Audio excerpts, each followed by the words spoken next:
Bonjour et bienvenue sur ce cours qui vient donc de commencer avec cette première semaine où nous allons parler des exits qui font le buzz. Alors, petit rappel sur la notion d'exit pour ceux qui ne seraient pas familiers avec le langage quelque peu financier, on va dire.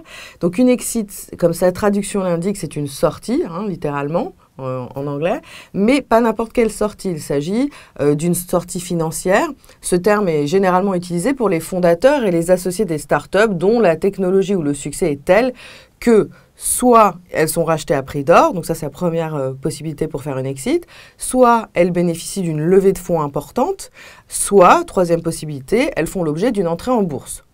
Ces trois actions augmentent de manière significative et souvent spectaculaire la valorisation des parts, des actions ou des stock options des fondateurs, des salariés, des investisseurs, des business angels, permettant ainsi une espèce de sortie sur un tapis rouge pour ces gens qui ont travaillé dans ces sociétés, ces startups en général. C'est surtout pour les startups qu'on utilise ce terme.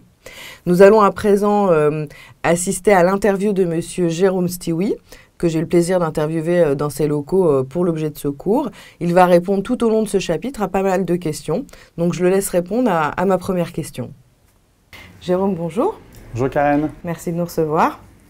Vous avez fondé en l'an 2000 Directinet, une agence pionnière dans le marketing direct et interactif, et puis plus récemment, en 2011, le groupe Ad4Screen qui compile 4 entités permettant aux entreprises d'avoir un one-stop shop en ce qui concerne le marketing mobile. On peut donc vous considérer comme un gourou du mobile.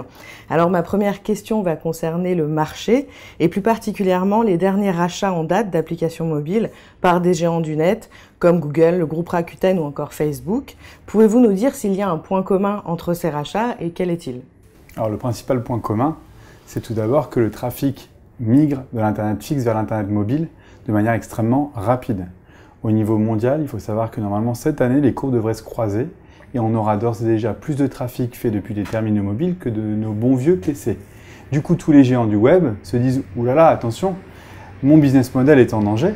Et le meilleur exemple en date, c'est Facebook, où on a régulièrement des études qui sortent en disant « Est-ce que Facebook ne commence pas à être passé de mode sur la cible des plus jeunes ?» Et c'est pour ça que Facebook a une frénésie, notamment de rachat de sociétés type Instagram, de type plus récemment WhatsApp, qui sont des sociétés à très forte audience, mais sans aucun business model aujourd'hui et aucun revenu.